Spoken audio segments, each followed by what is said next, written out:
Okay, I'm going to go ahead and get started by just welcoming everyone. Welcome, Sawadee Kap. Nice to see you guys here this morning. Welcome to Wat Tung Yu. Today is our Pali Canon and English study group where we study the original words of the Buddha in more of a study group fashion. We start with meditation, and I'll explain to you what the Pali Canon and English study group is after we do our meditation, because the Buddha taught this path to enlightenment, how to get to this enlightened mental state where the mind is peaceful, calm, serene, and content with joy. By the time you get to enlightenment, you no longer experience any anger, sadness, frustration, irritation, annoyance, guilt, shame, fear, stress, anxiety, loneliness, boredom, shyness, resentment, jealousy, loneliness, and boredom. All of these feelings and others are completely eliminated through training of the mind. And meditation is an important part of that, so we start our classes with meditation. You'll see the way that I start the meditation is I start with chanting, which you guys are welcome to chant along if you like. I have the chant on a laminated sheet over there on the table. You're welcome to help yourself to get one if you like. It has the Pali chants as well as the English translations. And for those of you guys that are joining us online, you can find these on our website at buddhadailywisdom.com. You just go to the free books and you'll see down towards the bottom, you'll see the chanting sheet. So the chants that we do, these aren't any rite or ritual or ceremony or worship. There's no prayer or anything like that as part of the teachings of the Buddha. Instead, what these chants were used for during his lifetime were to remember the teachings, because he would teach orally and they would commit the teachings to memory through chanting them every 2 weeks. They would recite his teachings word for word for word. So these chants nowadays, we don't use them in order to remember the teachings, but they're more to help the mind ease into meditation and get more benefit out of the meditation itself. If you read the chants in the English translations, you'll see a lot of admiration and appreciation, gratitude and respect for the Buddha.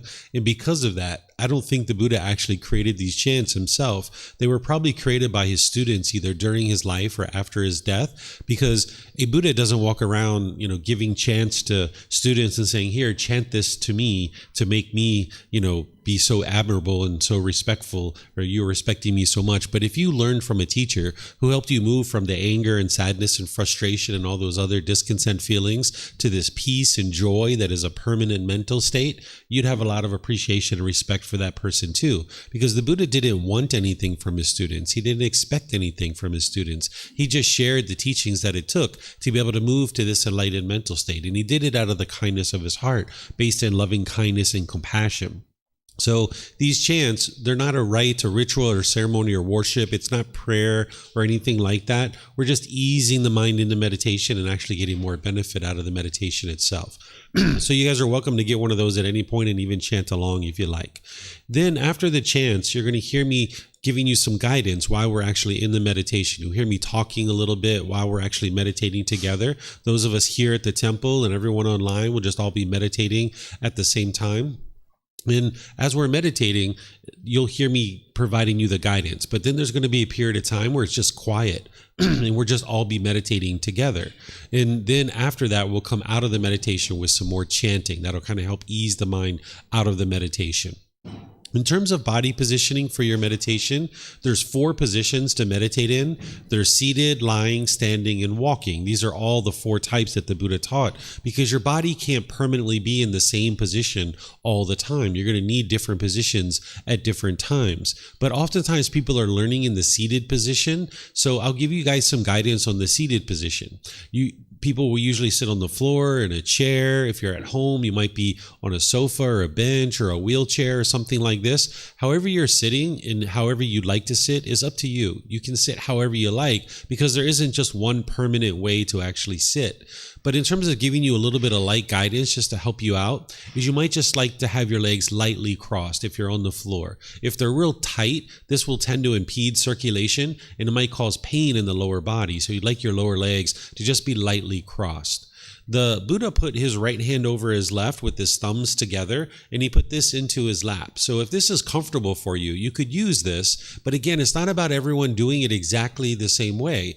there's other options here as well. Everybody's body is a little bit different, so you're going to find something maybe different that's comfortable. So you could also put your palms on your thighs or in your knees. Some people like to put their palms up. Some people rest their hands comfortably in their lap. So wherever you like to put your hands and arms to be comfortable, it's totally up to you.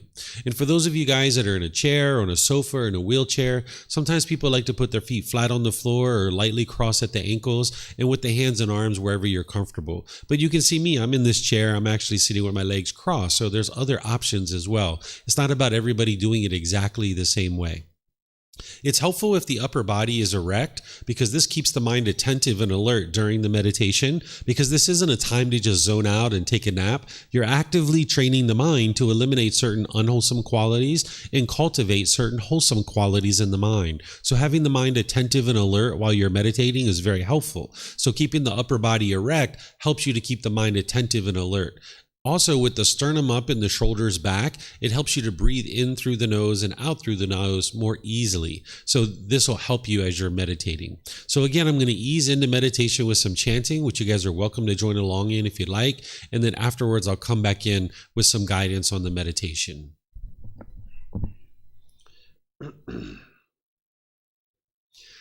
Arahang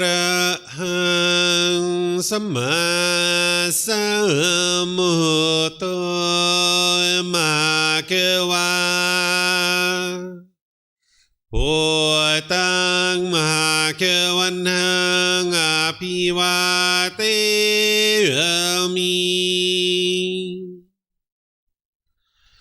Savakato Bhagavata Dhammo Dhammang Namasami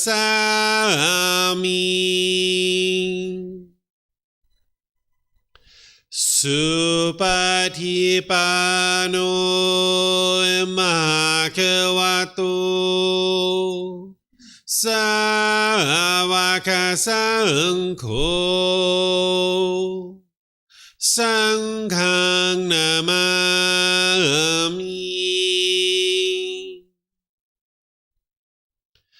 Namo Rasa Bhagavato Arahato Samma Sambuddhassa Namo Rasa Bhagavato Arahato Samma Sambuddhassa Namo Rasa Bhagavato Arahato Samma Sambuddhassa Iti piso Bhagava Arahang Samma Sambuddho Vicacaranang Sammuno Sakatoro Kavitu Anutero Purisa Dhamma Sati Satatavap Manusanang Bhutto Bhagavati.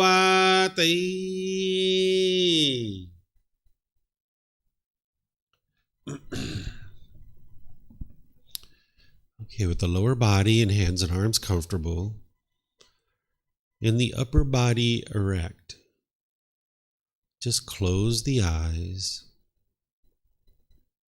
and start breathing in through the nose and out through the nose. Here you're just looking to establish the breath. A nice, natural, steady, consistent breath.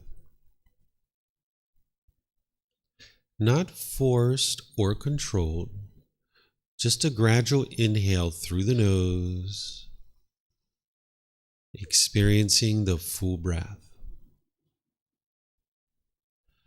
And then, whenever you're ready, exhale out through the nose. Breathing in and out.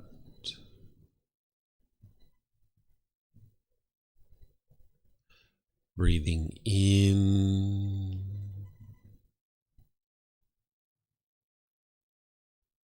and out.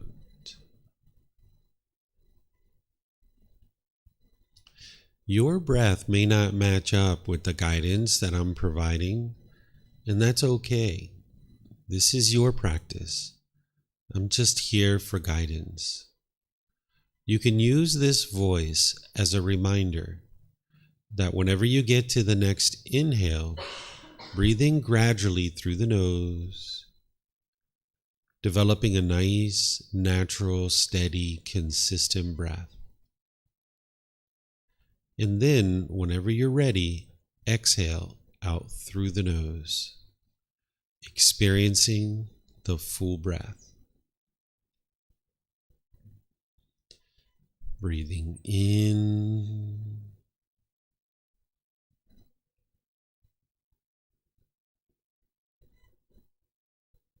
and out.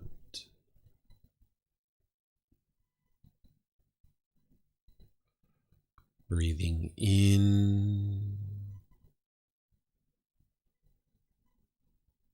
and out.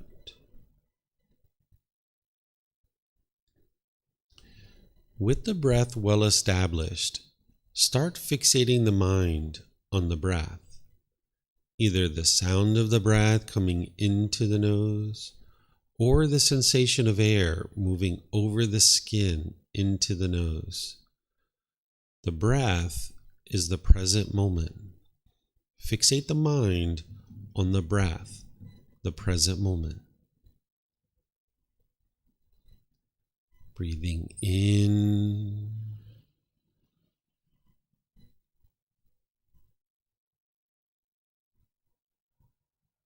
and out.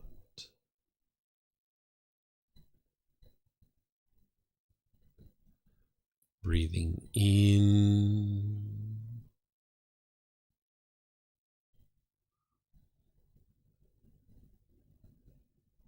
and out.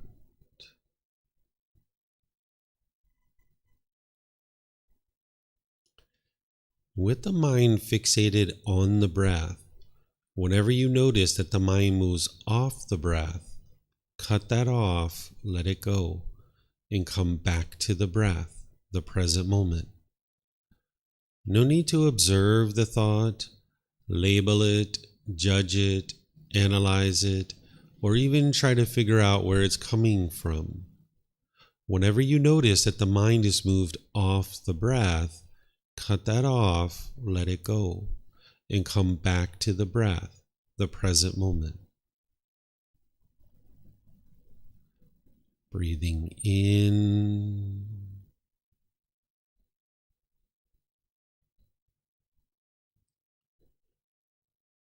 and out.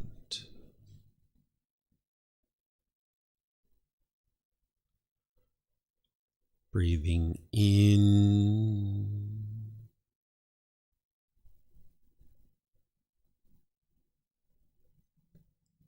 and out.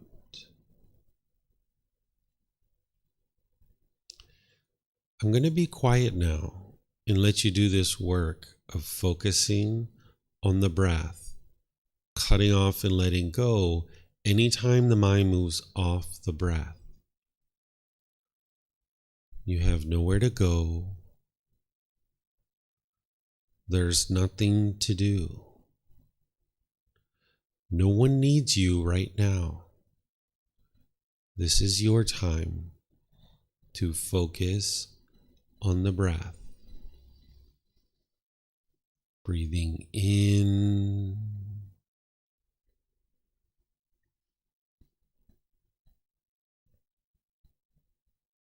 and out.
อะระหังสัมมาสัมพุทโธมหาเขวาพุทธังมหาเขวันหังอภิวาเทมิ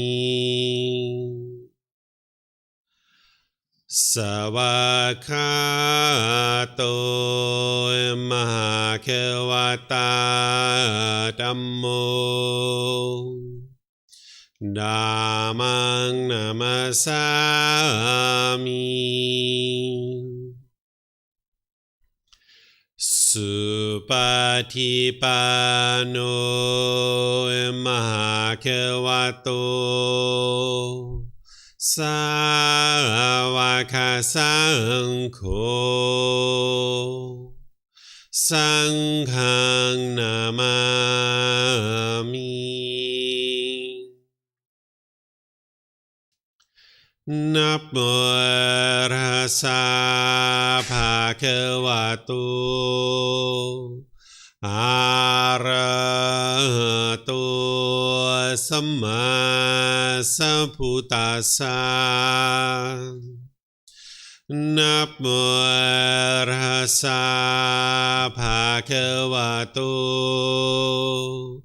อะระหะโตสัมมาสัมพุทธัสสะนะโมตัสสะภะคะวะโตอะระหะโตสัมมาสัมพุทธัสสะอิติปิโสมหาเขวาอะระหังสัมมาสัมพุทโธวิชาจารณังสัมมุโนสกาโตโรกาวิโตอนุเตโรปุริสา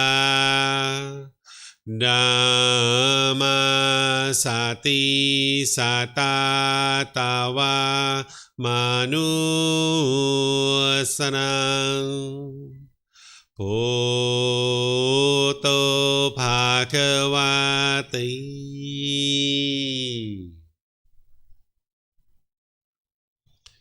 Okay, if you guys would like to slowly make your way out of meditation.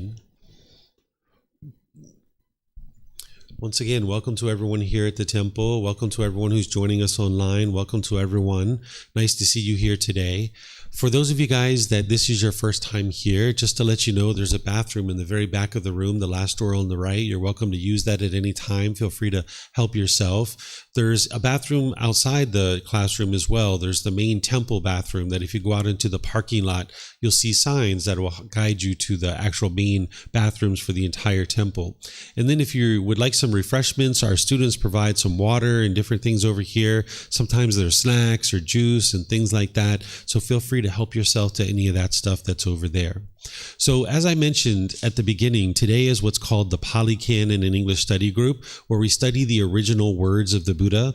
I have various programs that I teach in terms of programs and courses and classes and retreats and things like this. And oftentimes students are starting off in the foundational programs or the introductory courses. So this afternoon at 1 p.m. to 4 p.m., I'm teaching an introduction to the teachings of the Buddha. And in that 3 hours, I'm going to be spending time with students to help them develop an introduction and understanding of the path to enlightenment through the teachings of the Buddha.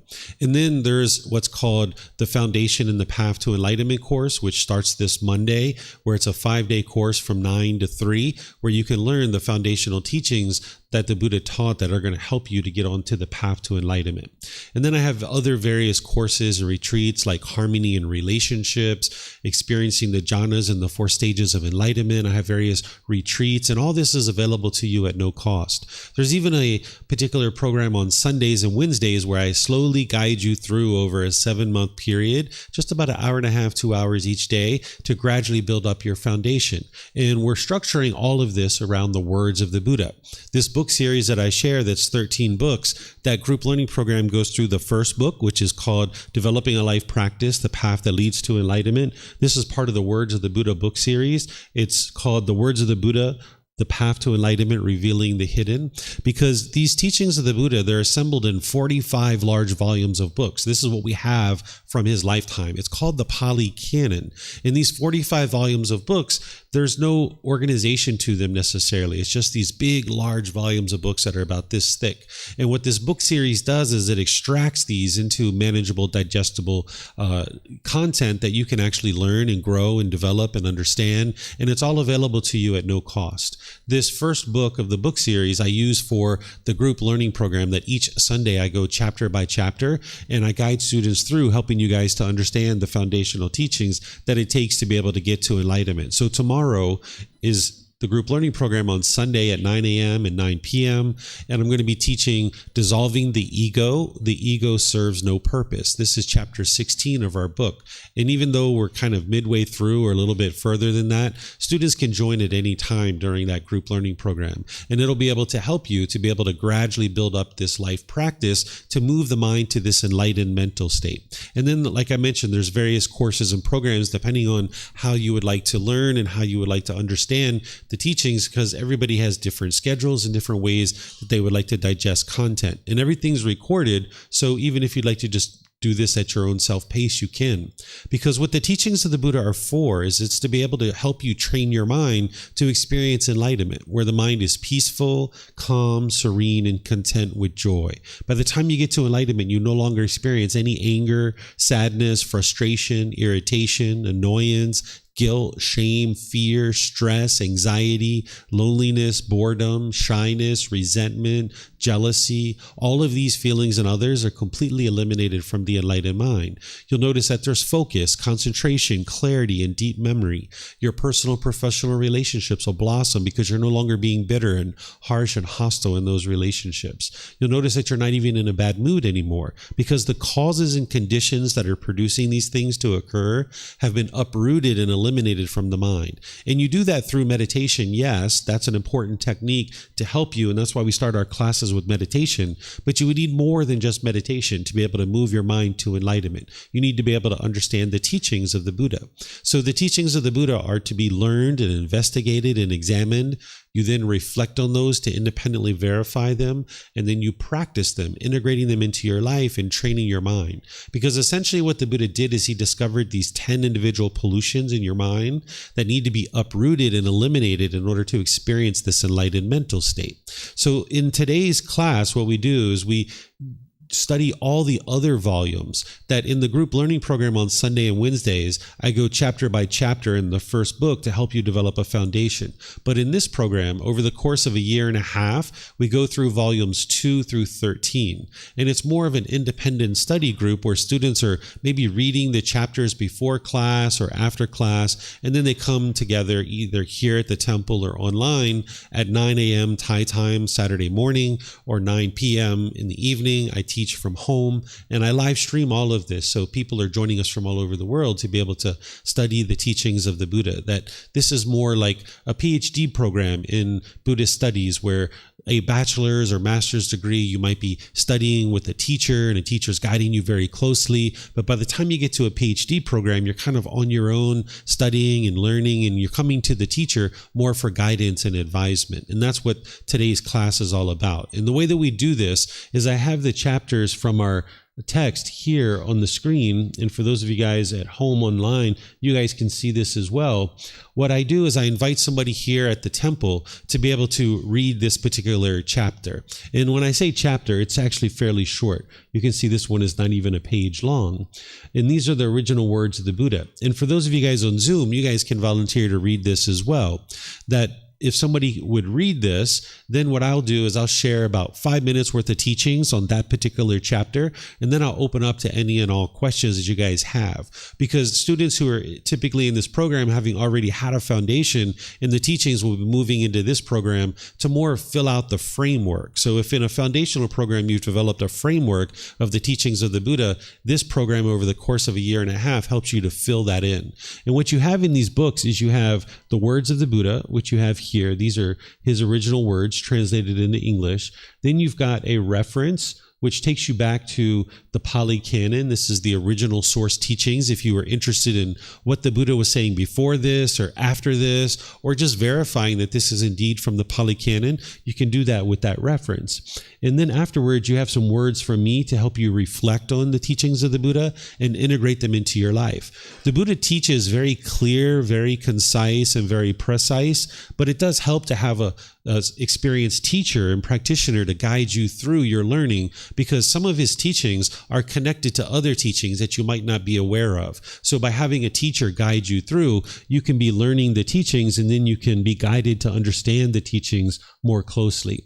Because you're on your own independent journey to enlightenment. You need a teacher, you need guides to be able to help you, but you're the one who's doing the work to be able to learn, to investigate and examine, to reflect on those teachings, to independently verify them and practice them. A teacher is kind of like a tour guide, pointing out to you the things that you need to learn and understand, but each student needs to be able to do the work for themselves to be able to cultivate the wisdom. This is what's going to move your mind to enlightenment, is the cultivation of wisdom. There isn't any belief here. So when you're learning the original words of the Buddha, you're not interested in believing them at all. You'd like to learn them, examine them, investigate them, reflect on them to independently verify them, and then practice them, integrating them into your life. And that's where the real transformation of the mind is happening, is when you integrate the teachings into your life. If you just intellectually understood the teachings of the Buddha, you wouldn't be able to get to enlightenment, because the individual hasn't actually practiced them. So intellectual understanding is the first step, but then you need to reflect, to independently verify, and then you need to practice integrating them into your life. And that's what's going to transform the mind to this peace and calmness, this serenity and contentedness with joy, where the mind will no longer experience any of those discontent feelings. So what I'll do is I'll just open up to see if there's any volunteers, either here at the temple or on Zoom, that would like to read this. And if you're here at the temple and you'd like to read or ask a question, we have microphones in the white bowl here. It looks like Pat's going to get one. If you get a microphone to either read or ask questions, you can just press the gray button on the front of the microphone. The lights will come on. You just wait a few seconds, and then you hold it up to your chin, and we'll be able to hear you here at the temple, and they'll also be able to hear you online. If you talked here at the temple and you didn't have a microphone, they wouldn't be able to hear you online. And for those of you guys in Zoom, you can electronically raise your hand in order to volunteer to read or ask a question through Zoom, and then you just unmute your microphone, and we'll be able to hear you here at the temple, and they'll be able to hear you through the live stream as well. And this goes for questions too. If you guys have questions, you can just get a microphone here at the temple, or online you can put your questions into Facebook, YouTube, or Zoom. Or in Zoom, you can electronically raise your hand and ask any questions that you like.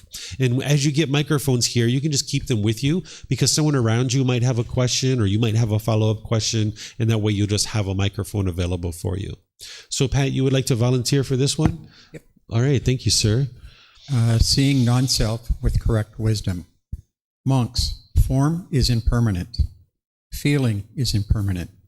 Perception is impermanent. Volitional formations, choices, and decisions are impermanent. Consciousness is impermanent. What is impermanent is discontentedness. What is discontentedness is non-self.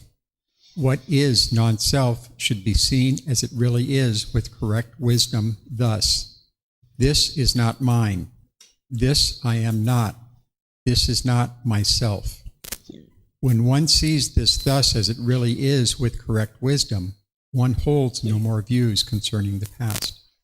When one holds no more views concerning the past, one holds no more views concerning the future. When one holds no more views concerning the future, one has no more stubborn craving. When one has no more stubborn craving, the mind becomes free from strong feelings towards form, feeling, perception, volitional formations, choices or decisions, and consciousness. and is liberated from the taints by non-clinging. By being liberated, the mind is steady. By being steady, the mind is content. By being content, one is not agitated. Being unagitated, one personally attains nibbana, enlightenment. One understands, destroyed is birth. Holy life has been lived. What had to be done has been done. There is no more for this state of existence. Okay, thank you, sir. So this is giving some detail on what's referred to as the universal truth of non-self. This is something that students learn at the very beginning of the path to enlightenment. And if you stick around this afternoon from 1 to 4, you'll learn about the 3 universal truths, which the Buddha is referencing here in this particular teaching. The 3 universal truths are part of the natural laws of existence that the Buddha is explaining to you about how the way the world is. The Buddha didn't describe the way the world should be, and if everybody follows these rules and commandments and believes these things, then the world will become a better place and you'll experience a wonderful afterlife. That's not what the Buddha actually taught. Instead, he recognized that the reason why you're struggling and having difficulties in the world with anger and stress and anxiety and all these other feelings is because the mind just lacks wisdom. It lacks wisdom of the natural laws of existence because the mind is existing in a world that it doesn't understand. How many times has somebody in your family or maybe something on the news you looked at and you're just like, I don't understand why they keep doing that. I just don't understand, right? You might have said this to yourself multiple times, and that's the mind just having a lack of wisdom. The more you understand the natural laws of existence, you'll understand exactly why things happen in the world, and your mind won't be shaken up by it. So if you live in a world that you don't understand, you will struggle and you will have difficulties. So the Buddha explains in all throughout his teachings these universal truths and these natural laws of existence to be able to help you understand the way the world is. And the way you do that is you cultivate the wisdom through learning, reflecting, and practicing. And now when you're cultivating that wisdom, you'll understand the world you live in slowly but surely. Your mind awakens to these natural laws, and now you can navigate the world more readily. We did the same thing with the natural law of gravity. At one time, we struggled and had difficulties with the natural law of gravity, and we made unwise decisions. We fell down, we hit our head, we broke open our knees, we broke our toys, and we cried and we cried, and we had so much difficulties with this natural law of gravity because we didn't understand it. We lacked wisdom of it. But slowly but surely, we gained wisdom of this natural law, and we started navigating the world more peacefully. And now we've all fully awoken to the natural law of gravity. That's why we can climb ladders, we can ride motorbikes and ride bicycles, we can get on airplanes and fly all across the world because we're making wiser decisions based in the natural law of gravity. Well, these other natural laws that the Buddha taught, your mind is just unawakened to them, and that's why you struggle and have difficulties like anger, sadness, loneliness, boredom, stress, anxiety, and things like this. So here the Buddha is referring to the universal truth of impermanence. What the universal truth of impermanence is teaching you is that things are constantly changing, that in the world there isn't a fixed state. And this is really important because the unenlightened mind craves permanence. Your mind in the unenlightened state is going to want things to be permanent. That's why when you got together with that boyfriend and girlfriend, when you guys were together, everything was great. But then when you guys separated, your mind was lonely or bored or angry or frustrated because the mind's craving for this to be permanent. Or when you lost that job, maybe you got fired or laid off or the company went out of business and you were frustrated and angry or annoyed, the mind's craving for this job to be permanent. Or when your bank account balance is a certain amount, and you really get happy by that. But then when the bank account balance drops and you get frustrated or angry, this is the mind craving permanence and wanting things to be permanent. But the unfortunate thing is that the world all around you is impermanent. So as long as the mind is craving permanence and you're living in an impermanent world, you will struggle and you will have difficulties. So the mind's craving for mom and dad to do things a certain way, or brothers and sisters to do things a certain way, or the mind's craving for that boss or your siblings to do things a certain way. And if they do things your way, you get happy and excited. But when they don't do things your way, you get angry or sad or frustrated. This is the mind causing its own discontent feelings because the mind is craving permanence, but yet everything around you is impermanent. So you can go around the world and independently verify this, that everything around you is impermanent. So here the Buddha is referring to form, feeling, perception, volitional formations, and consciousness. This is referred to as the 5 aggregates. The 5 aggregates are the 5 things that makes a living being a living being. That you have physical form, you can verify this, you have feelings, you have perceptions. Perceptions are your views and opinions about the world. Then you have volitional formations, which are choices and decisions. This is like your free will.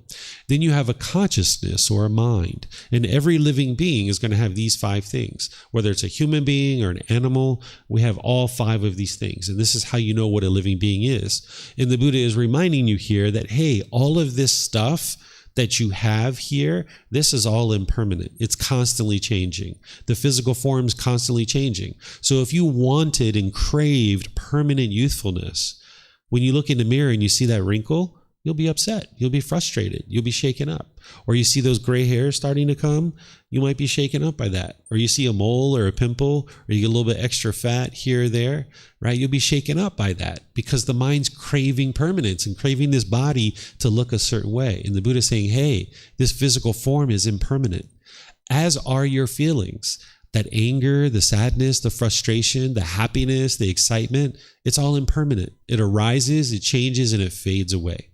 And then your perceptions, your views and opinions, those are constantly changing. But the thing is that the mind tends to cling to these things. You hold on to these things and wanting them to be permanent. And now you might be in an argument with your friend or family member or coworker trying to advocate for your views and opinions because you're holding on to them, but they're impermanent. Why do you need to go around and convince everybody else that your views and opinions are accurate and correct? That's the ego wanting to be able to project that into the world. So the Buddha is reminding you, hey, these things are impermanent. Just like your choices and decisions, these are impermanent too. And if you cling to your choices and decisions, it'll cause you to be discontent. So let's just say you're interested in going to Australia and you've made this certain decision to go to Australia. And now 3 months, 6 months before, you get so excited to go. And then all of a sudden COVID happens and all the planes are canceled and you can't go. Well, if you're clinging to your decision to go to Australia, you'll be pretty angry during that time. Or say you show up to your airport and the flight's delayed or it's canceled. You'll be frustrated. You'll be agitated. You'll be annoyed because you showed up wanting and craving and longing to go to Australia. And I want to go right now. The plane's supposed to leave at 2:00. I need to go right now.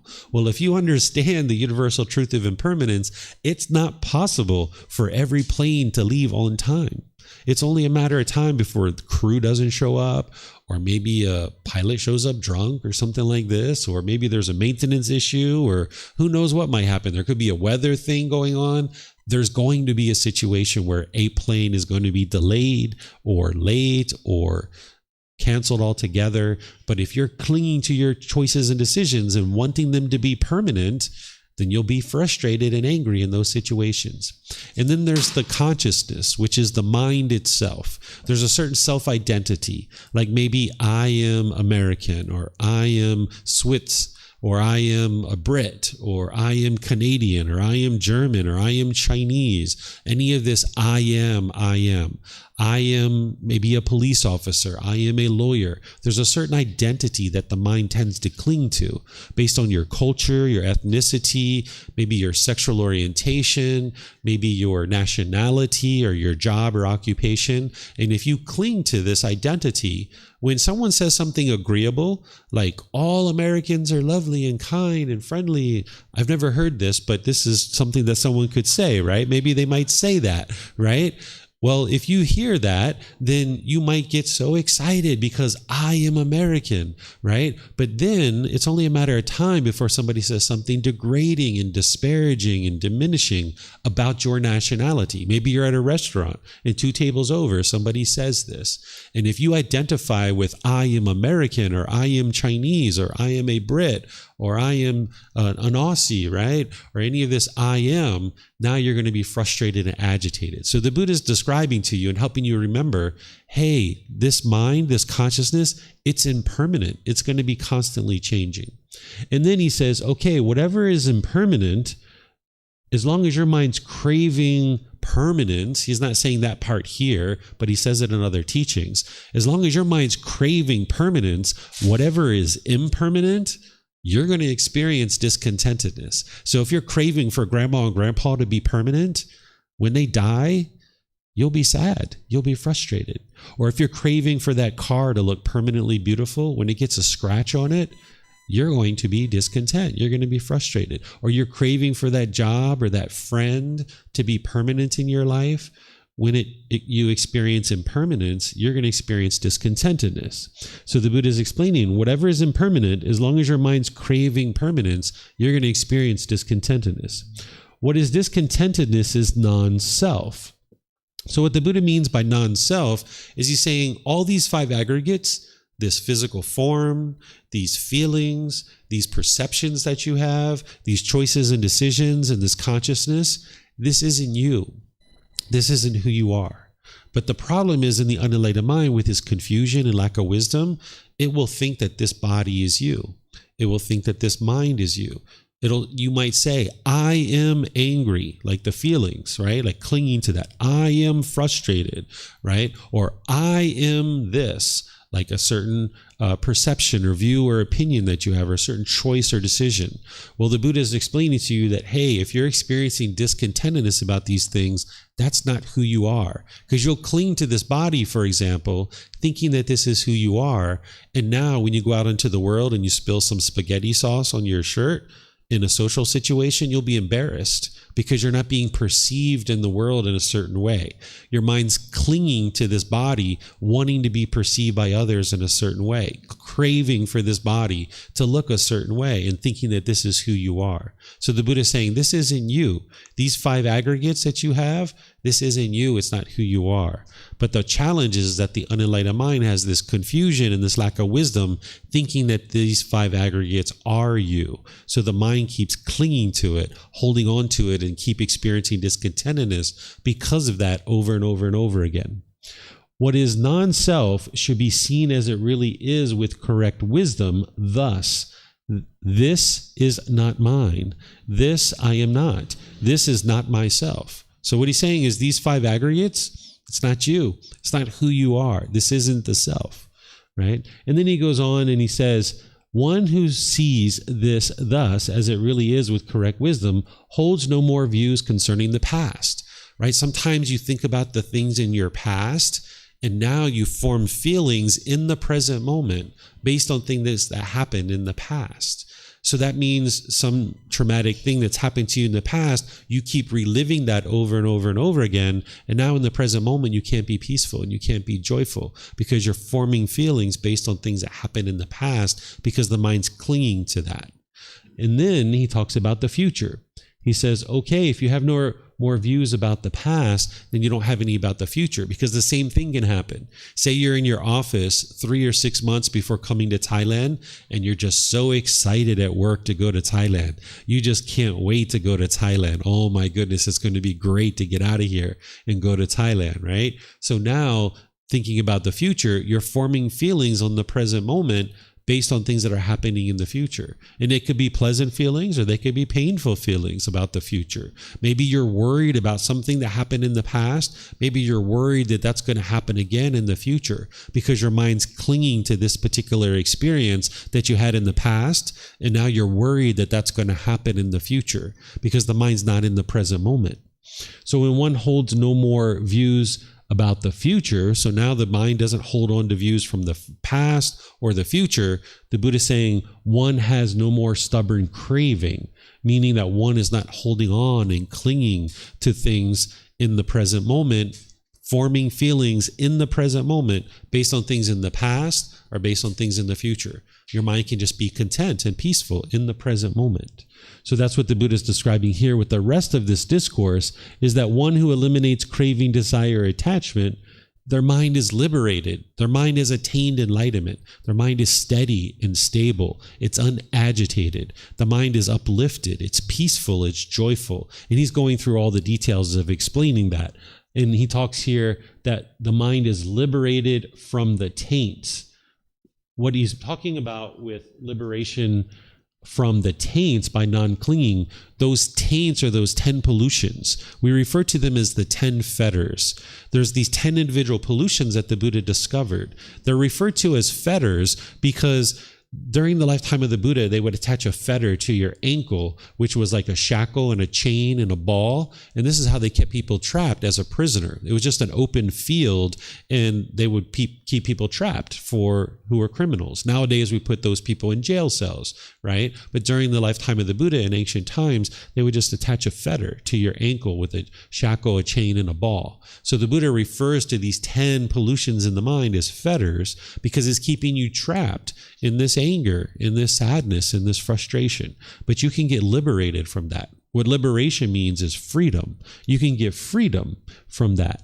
And that's what he talks about here. He talks about being free of these strong feelings and so forth. And then he's saying, okay, this liberation, the mind is steady, the mind is content, the mind is not agitated. One has personally attained enlightenment, or nibbana. That's the Pali word for that. And then having attained nibbana, he's saying destroyed his birth, meaning that you're no longer going to be reborn over and over and over and over and over again, because you've eliminated the causes and conditions that are producing discontentedness, which is the craving, desire, attachment. And that's the same cause that is producing rebirth. You may not be able to independently verify the cycle of rebirth right now, but as you go through this program, there's a chapter that we get to where you can independently verify the cycle of rebirth. You might not have the wisdom to do that right now, but as I shared with you, there are no beliefs in the teachings of the Buddha. Even the cycle of rebirth can be independently verified. Each individual is experiencing this continuous rebirth over and over and over again. And the same cause that is causing discontentedness is also causing rebirth. So as you eliminate craving, desire, attachment out of the mind, you'll see in this life that your mind's becoming more peaceful and more joyful.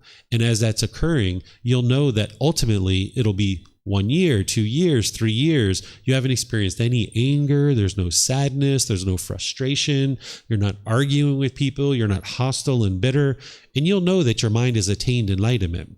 And at that same time, you'll know that you're no longer going to be reborn and continue to come into the world over and over and over again, experiencing the constant struggles that one experiences because of birth. So having gotten to enlightenment, not only is your mind peaceful and joyful, but the Buddha is explaining that you've destroyed birth, that you're no longer going to experience rebirth. He's saying the holy life has been lived, meaning that you've purified your mind. Your mind is now purified.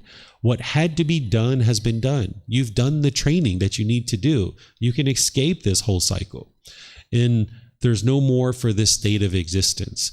I don't know if you guys have ever done one of those escape rooms. I haven't done one, but I've heard about them, right? Some people say they're really fun to go into this room. You kind of get locked in and there's all these clues to be able to try to get out of this escape room.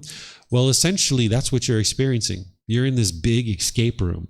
You're inside the cycle of rebirth, constantly experiencing rebirth over and over and over again. And the Buddha is giving you the guidance of how to escape so that you don't have to keep coming back into the world over and over and over again to experience the challenges and struggles and difficulties that you experience because of birth.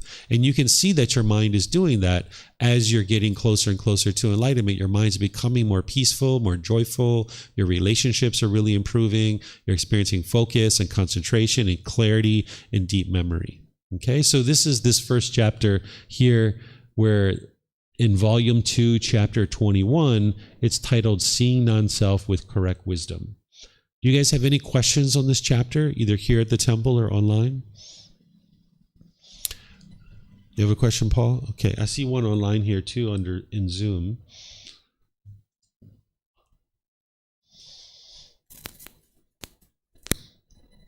That mic sounds like the batteries are getting a little weak, so just so you know. I think it's full. The batteries are impermanent too. Yeah. I have a question. How can I deal with people who are struggling with emotions, and like they tell me something what happens in the past and over again, and I know that things are constantly changing and that that feelings are temporary, but of course they don't know, and I have this struggle to deal with these emotions from the person. Yeah.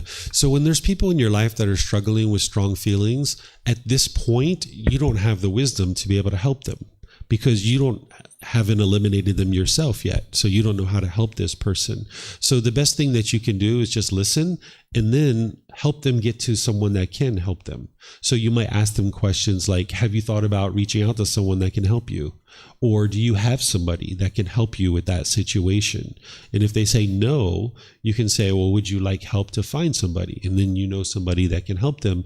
You direct them to that person. Because you yourself at this point, you don't have the wisdom of how to teach them how to eliminate those strong feelings. They need this guidance to be able to do that. So the best thing you can do is just help them to reach to someone that can help them. Okay, and if they have a strong ego, for example? Yeah, if they're not interested in getting help, if their mind has a lot of ego, then that's their choice. Your role in this life isn't to fix other people. Each individual person has to decide for themselves that they would like to get help and that they're actively involved in doing that, because you can't fix somebody else. So if they have a lot of ego and they're not interested in anything, in any help, then okay, you're done. There's nothing for you to do because that person isn't willing to get help. And that's one of the damaging things with the ego and why I'm going to be teaching about it tomorrow. So if you understand that your goal is to improve your own mind and work through your own issues and own challenges. If somebody comes into your life and has challenges, you can ask them, hey, do you have someone to help you with that? And if they're like, no, you say, would you like somebody to help you? And they're like, no. Okay, well, if you ever need anybody to help you, just let me know. Done. Conversation's over, right? Move to the next thing, right? Okay. Yep. Did I see somebody else? Yep.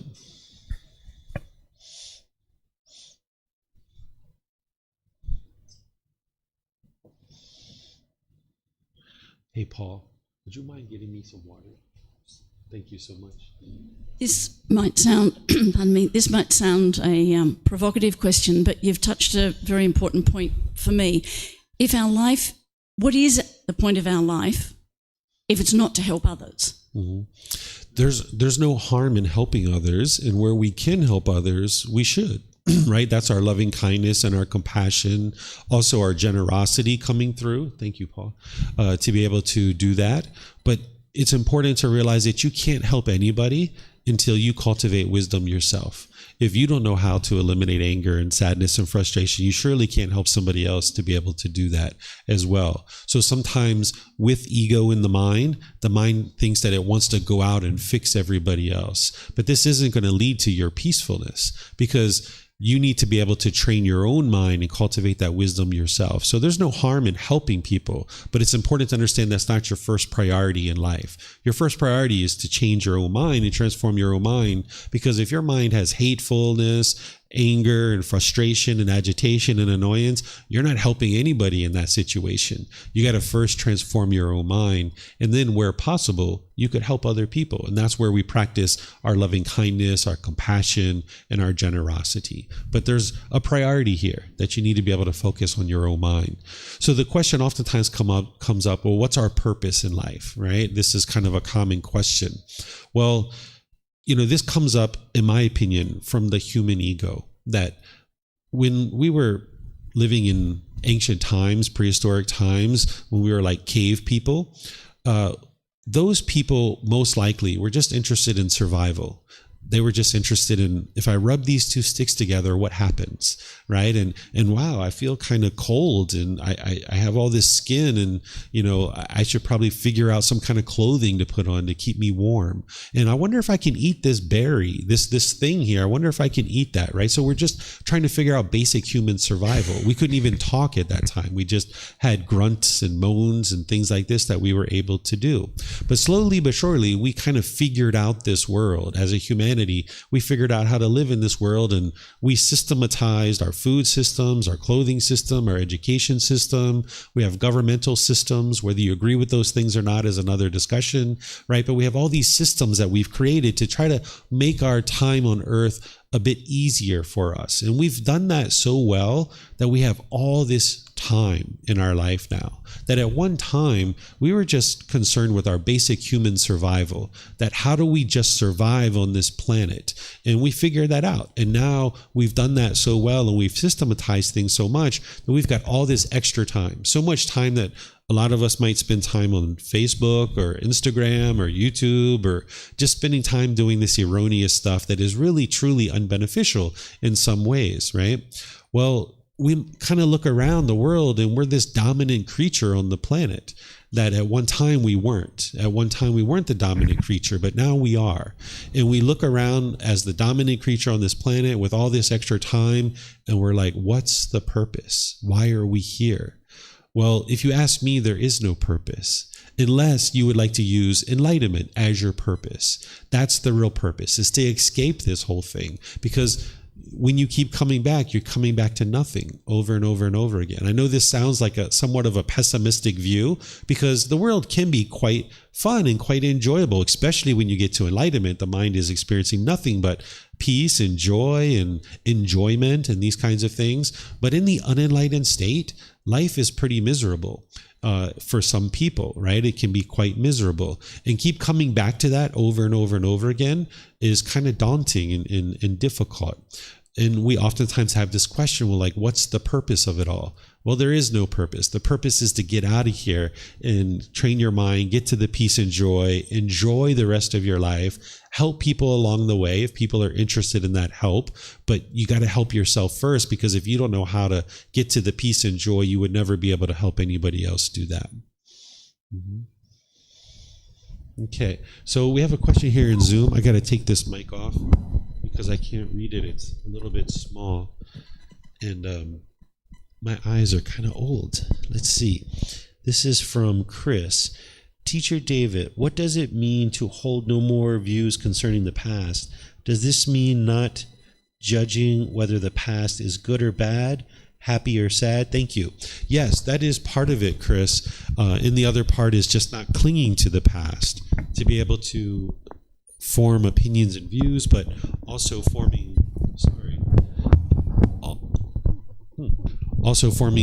feelings based on the past, because that's what the unenlightened mind will tend to do, is it'll form feelings on the past. So like, say you had some traumatic situation happen when you were in childhood. A lot of times people think that trauma is something that the mind's going to hold on to permanently.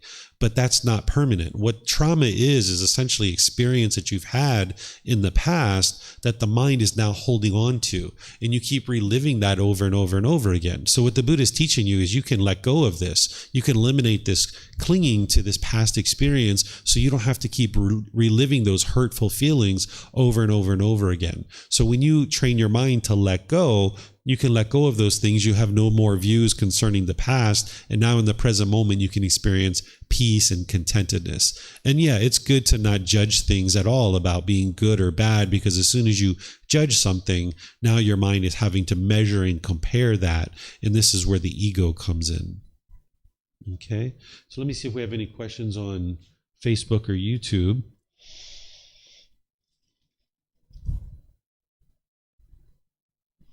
Okay, I'm not seeing any questions there. So what I'll do then is just move here to the next chapter. Is there someone who would like to read this next chapter? This is chapter 22 in volume 2.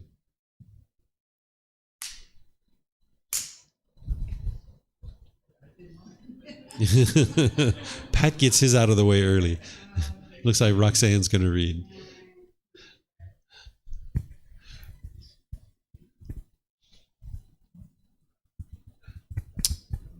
Okay.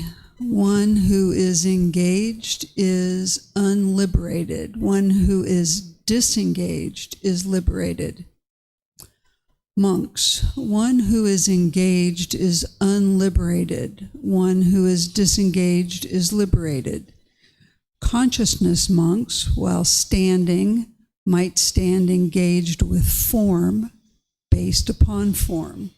established upon form, with a sprinkling of excitement, it might come to growth, increase, and expansion.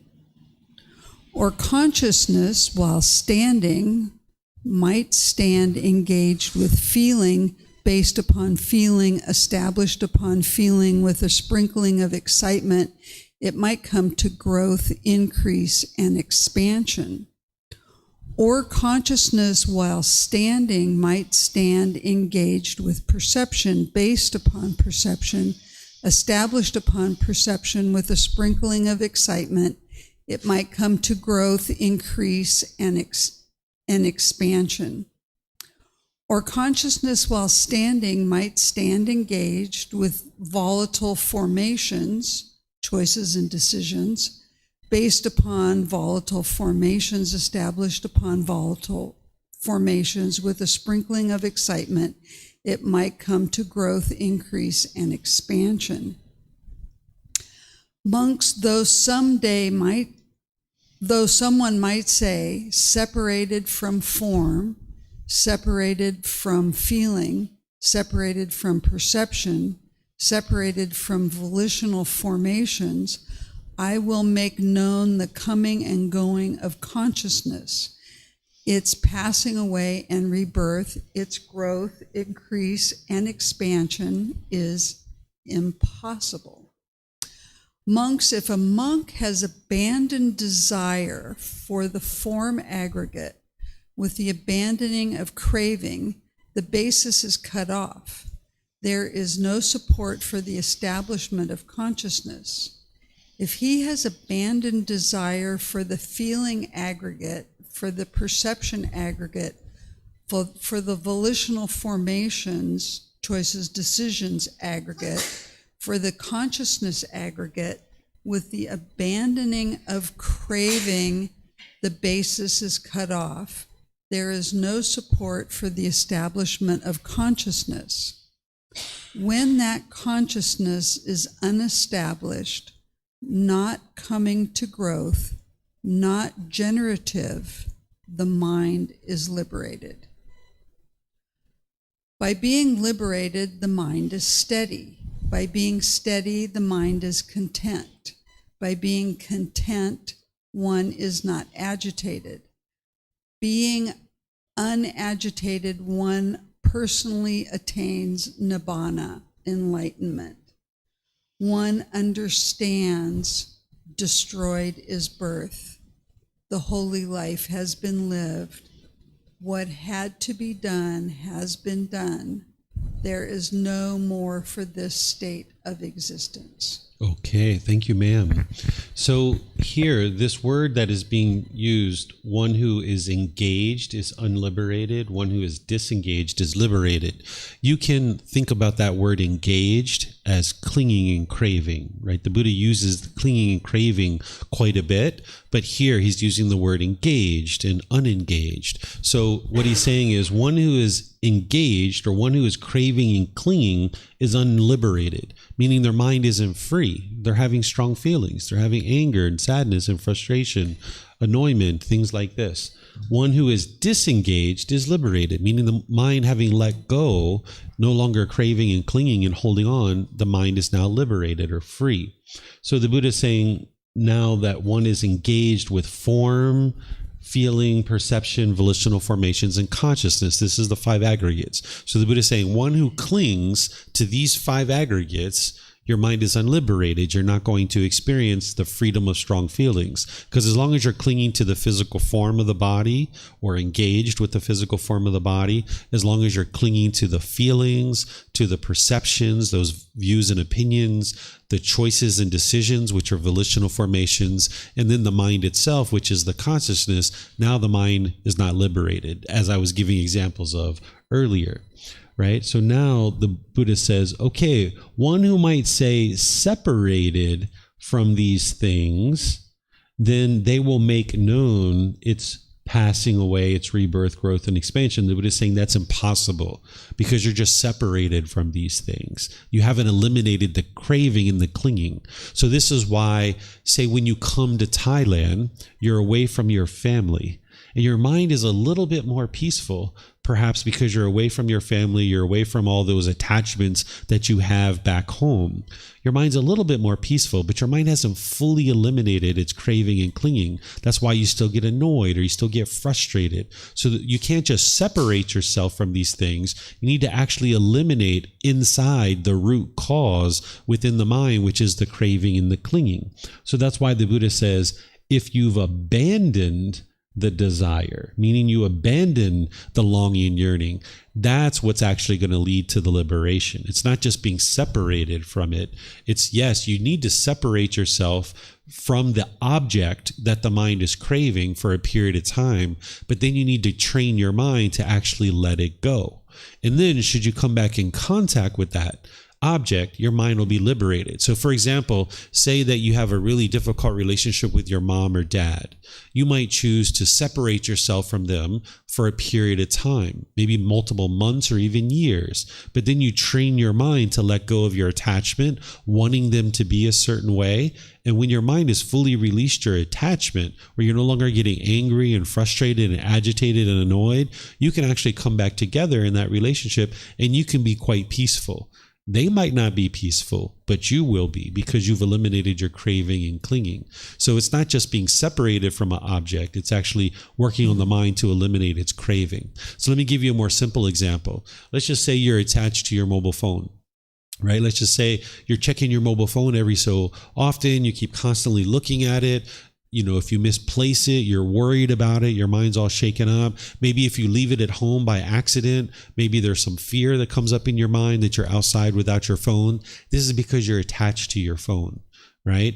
So what you're going to need to do is separate yourself from it for a period of time. Maybe you go outside for a few hours without your phone, and you do this repetitively over multiple sessions. And slowly but surely, you train your mind to not be attached to your phone. You train your mind that this phone is not permanent. It's not going to permanently be with you. Sometimes you're going to lose it. Sometimes you're going to misplace it. Sometimes it's going to break. Somebody might steal it. Sometimes you're going to accidentally leave it at home. But if your mind's craving for it to be permanent, when you misplace it or you can't find it, your mind will be shaken up by it. Or if you leave it at home, you might have fear that comes into your mind. So you would like to train your mind to be able to distance yourself from it over multiple sessions, maybe leave it at home for 3, 4, 5, 6 hours, go outside without it. And now when you're outside without it, you'll feel a little bit uncomfortable. You'll feel unwell because your mind is attached to this phone and it's craving for it to be permanent. But if you keep pushing through that over multiple sessions, eventually you get to the point where your mind's liberated from that specific craving. It's no longer holding on to it tightly. So now if you accidentally leave it at home, you won't have any fear. You're like, oh, well, I left my phone at home. I'll just keep on going in my day. But if you're attached to it, you'll have fear, or you'll be uncomfortable, or you'll be agitated because your mind's holding on to it. So it's not just separating yourself from the object. It's also training the mind to eliminate it and be disengaged with it. That's what the Buddha is explaining it to you here. And then having done that, that's where the Buddha says, okay, now your mind is liberated. It's steady, content, unagitated, you attain enlightenment, just like the last one. So any questions on this one?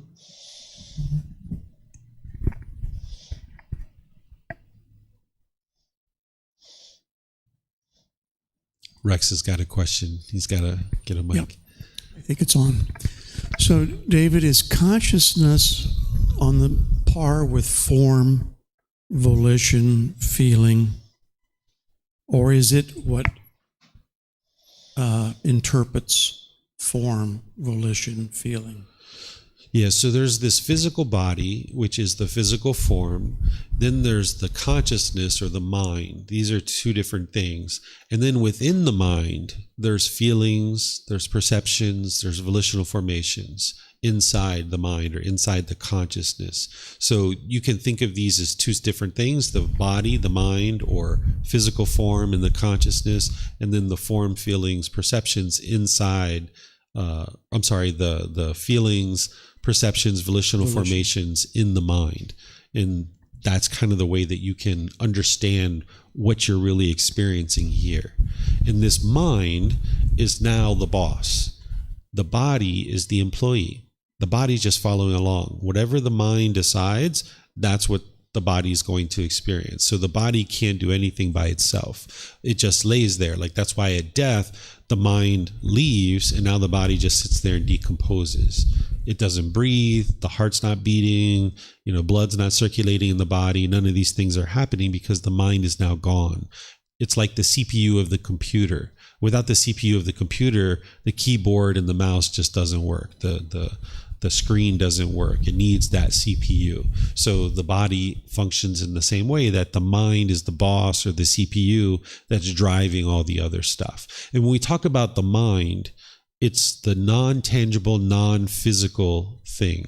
The brain is part of the body. So the brain and the mind are two different things, but there's a connection between them. So as you're purifying the mind and training this non-tangible, non-physical thing, it's going to have an effect to the physical structures of the brain. And now that's going to produce certain experiences in the body, that the body now experiences improvement as well. This is one of the benefits of getting to enlightenment, is that the body functions more optimally because the mind is functioning more optimally. But when the mind is, say, stressed or having anxiety or frustration, this is where the body is now going to experience that. So if the mind is tranquil, the body will be tranquil because the mind is the boss and the body's just following along. But conversely, if the mind is stressed and having anxiety, that's why you get that pain in your shoulders, in your neck, or you get queasy stomach or diarrhea or any of these other physical symptoms that can occur, that when the mind's discontent, the body is going to be impacted by that. But now when you clean up the mind, the body's also going to be positively impacted by that. Mm-hmm. Okay, so when this passage talks about detachment from volition, feelings, form, it's not talking about detachment from consciousness. It's talking about not clinging to these things. So it doesn't mean that you don't have these things. So like, for example, not clinging to your consciousness means that you're not going to form feelings. The not clinging to the physical form means that you're not forming feelings based on your physical form. Like if you see a wrinkle, you train your mind not to get upset by that. Or if you see a gray hair, you're not getting upset by that. But not clinging to the body doesn't mean you're not making wise decisions about the body. You still need to bathe. You still need to brush your teeth and practice good hygiene practices. So you still practice wise decision making about the body, but you just realize that this body isn't you. So that as you get older, you get a little extra fat, you get some gray hair, you get some pimples or moles, or start losing your hair, you're not shaken up by those things. But as long as you're clinging to this body, you will be shaken up by those things as you experience this impermanence and this change. So a little bit before this on the screen, it talks about, is he saying do not cling to consciousness? Yes, it's right. Where's it at? I think it's highlighted. Here, this is where he's talking about desire, the craving, the holding on. So he's talking about abandoning it here. Right, here abandoning the form, abandoning the... there is no support for the establishment of consciousness. Right. Abandoning desire for the feeling, for the perception, for the volitional formation, for the consciousness aggregate. So is he talking about abandoning the consciousness aggregate as well? The clinging to it, yes. Because the consciousness aggregate inside the mind, not only do you have feelings, perceptions, volitional formations, but that's also where the self-identity, the mind clings to, I am an American, or I am a lawyer, I am a police officer. And now, when those things change, the mind is uncomfortable with that and it experiences discontentedness. So as long as you cling to the consciousness aggregate, you will experience discontentedness. But to get to liberation, to enlightenment, you need to eliminate your clinging to it. You're holding on to it, craving for it to be permanent. Any other questions? Yes, sir. We are talking about the relationships. For me, I think it's very hard for me to deal with some relationships with my friend, especially when I face some situations, I choose to escape. Just like some people want to get close to me, but I choose escape. After that, I feel regret or some things because I want to make more friends and be just like be into the groups like that. Yeah, the only reason why this is so hard for you is because the mind lacks wisdom of how to have relationships without attachment. As long as your mind is attached to your friend or having craving, desire, longing, yearning, certain wants or certain expectations, then you'll feel that regret or you feel guilt or shame when things aren't going in a particular way. So the mind needs to learn how to let go and not want things to be a certain way. As long as you have longing, yearning in your mind, things aren't going to be that way permanently. Right? That's what the mind's whole issue is that it has these cravings, desires, attachments. And I'm going to teach the very first teaching of the Buddha this afternoon. It's called the Four Noble Truths. This is where you're going to learn the three universal truths and the Four Noble Truths. And I'm going to walk you through in a slow format to be able to help you see what is the problem in the mind, the cause of that problem, the elimination of it, and the path forward. Because what you're experiencing when you're experiencing that regret, that is discontent feelings that are arising based on cravings in your mind. You're wanting things to be a certain way, and when they're not that way, the regret is arising. So you need to learn how to train your mind to let it go. And there's a whole path that the Buddha teaches to be able to learn how to do that. And it starts with the Four Noble Truths, which I'm going to teach this afternoon from 1 to 4. Okay. All right, I don't see any other questions. Let me just check YouTube and Facebook just to be sure.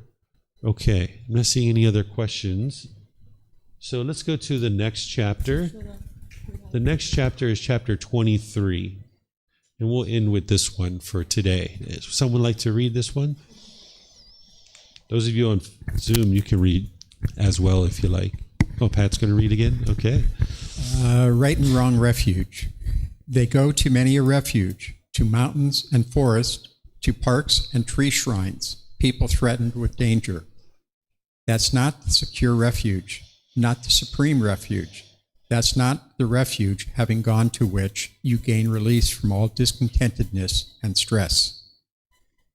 But when, having gone to the Buddha, the teachings, and the community for refuge, you see with right wisdom the Four Noble Truths. Stress, the cause of stress, the transcending of stress, and the Noble Eightfold Path, the way to the stilling of stress. That's the secure refuge. That, the supreme refuge, that is the refuge, having gone to which you gain release from all discontentedness and stress. Okay, thank you, sir. So here, the Buddha is essentially saying that when you feel difficulties, when you feel troubles, you might try to run away to this kind of like mountain lodge, right? Or this holiday, this vacation, thinking that that's going to get rid of your stress. Let me just go to Thailand. That is what'll fix everything. Or let me go to here. Let me go there. That's what'll fix everything. But then you go back to your life and you have the same stress, you have the same anxiety, you have the same problems because you haven't actually gone to what the Buddha is describing as the supreme refuge, which is going to have confidence in the Buddha, having confidence in his teachings, and having confidence in the community. The community is the community that you're part of because you're going to need all three of these things in order to get to enlightenment and experience the actual release and elimination of stress. Running away to a campground in the mountains or the cabin in the mountains, while those things are fun and we should surely do those things from time to time, that's not what's going to ultimately eliminate your stress. That's not going to protect your mind from the anxiety and the difficulties and struggles that you experience. It's cultivating the wisdom through having confidence in the Buddha, the teachings, and the community.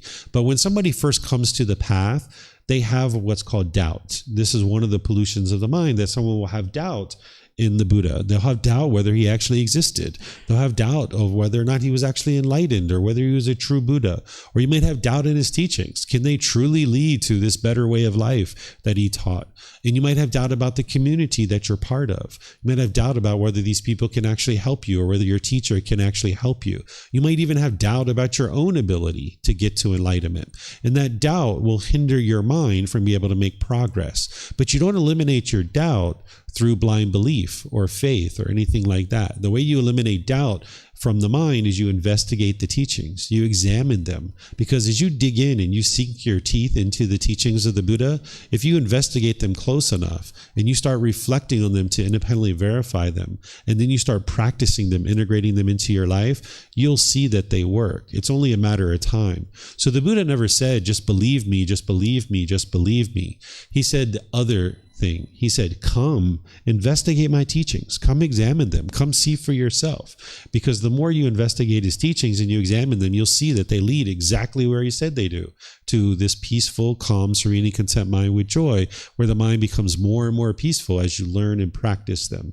So here he's just pointing out to you, like, yeah, there's this cabin in the woods, for example. I mean, he's not saying it that way, right? But essentially that's what he's talking about is, this mountain lodge or this mountain retreat. Yeah, you can go to the mountains and find a certain place there, but you're not secure from danger, right? It's your decisions that you make and how you choose to cultivate wisdom that's going to protect you. You can't gain protection from a bodyguard or from locking yourself in a room. Because you lock yourself in the room, you're still with your own thoughts, right? And this is going to potentially cause damage for you, right? Or cause discontentedness. So the way you get free from all of this is you train your mind.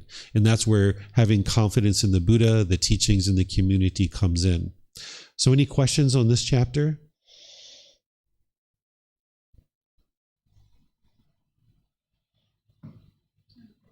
You have a question, Roxanne? Sure. So what I'm hearing is that the best way to proceed is study, practice, and integrate. Yes. Mm-hmm. Okay. You need to learn it intellectually. Mm-hmm. Then you need to reflect on it to start independently verifying it through your own direct experience, because you've lived long enough that as you learn these teachings, you're like, oh yeah, I remember when that happened. Yeah, that was helpful, that was wise, or that was unwholesome, or that was unwise. And you can start reflecting on the teachings that the Buddha is sharing with you. And where you have trouble independently verifying it through your reflection, that's where you reach out to your teacher and will help you. You can ask, how can I independently verify that?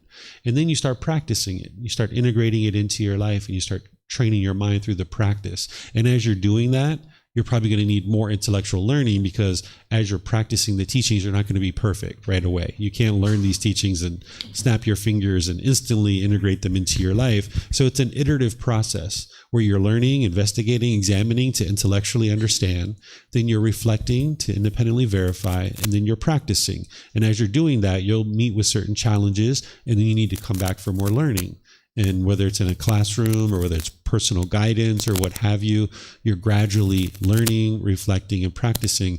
And this is where the real transformation is occurring in the mind, because the tools and techniques that the Buddha is sharing is reducing and eliminating the pollutions out of your mind. And that's where the peace and the joy starts arising more and more. One of the ways to think about it is like the sun being blocked by the clouds. And as you get the clouds out of the way, the sun can shine through more and more.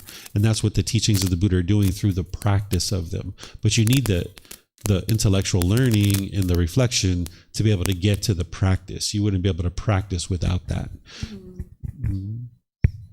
So you were giving the example of leaving your phone behind. If you felt like you had attachment to that. I mean, there's lots of things. I mean, I'm attached to my toothbrush. But so you're like constantly testing yourself to see what your attachments are and what you need to continue to release and let go of. Exactly. So if you got your foundational practice built, which I think you took the Harmony Relationships course, right? So there's a foundational course coming up this week that's where I give all the foundational teachings. Once you get the foundation underway for 4, 6, 8 weeks, however long someone might decide to work on developing that, then you're going to start noticing more and more that the teachings are so true. And then you can put your mind in a situation that it doesn't want to be in. So, for example, like when I ask for volunteers to read, people are like, no, I'm not going to read, right? This is the mind having craving, wanting to be perceived by others in a certain way. And your mind's afraid that I don't want to be perceived by others in a certain way, so I'm not going to read. Or maybe you're not confident in your ability to read English, or maybe some other thing, right? And the mind doesn't want to do it. And the mind thinks that this is going to solve the problem, that if I avoid this situation, then I won't have to have that feeling. But you're not actually solving the problem, because the problem is the craving. So what you'd like to do is put the mind in the situation that it's fearful of, or that it's going to be discontent or otherwise uncomfortable, to train the mind to let go. So if the mind just pushes these things away, it doesn't actually solve the problem, because inside the mind there's still the craving and it's still holding on to it. So if it's the phone that you're attached to and it doesn't want to be without the phone, then put the mind in a situation where it's without the phone multiple times.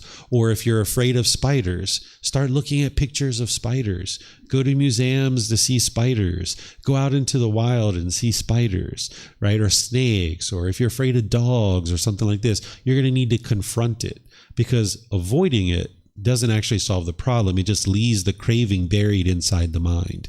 So by putting your mind in the situation it doesn't want to be in, you'll actually experience more contentedness and more peacefulness, right? So like reading the chapters, you might feel a little bit nervous, a little bit hesitant doing it in a public space like this. But each time you do it, it becomes easier and easier, because the mind lets go of its craving more and more. And that's how you ultimately train that, yes, you need the meditation. That's why the meditations are important, because it's training your mind to let go.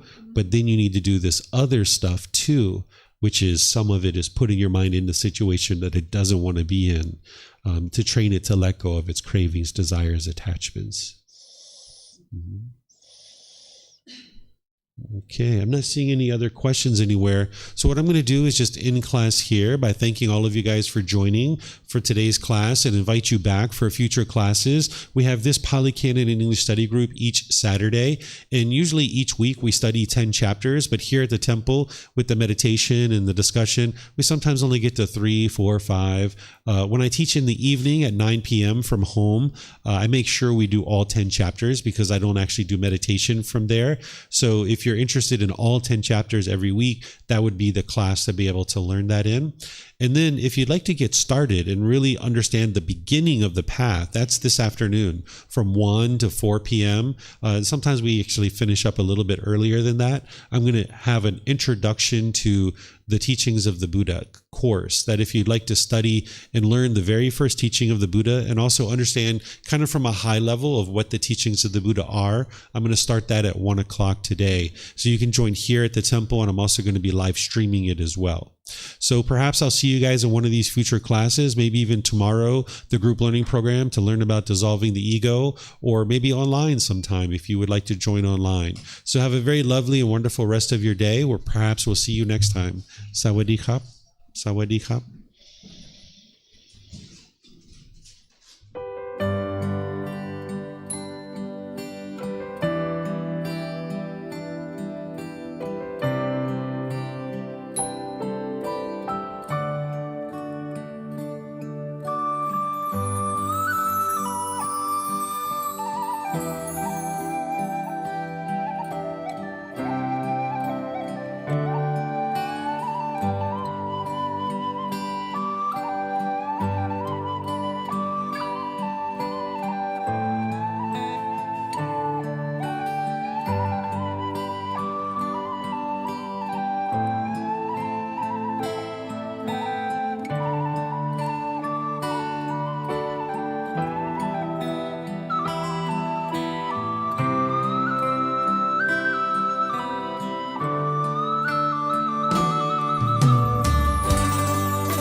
Thank you again for watching. Enjoy your meditation.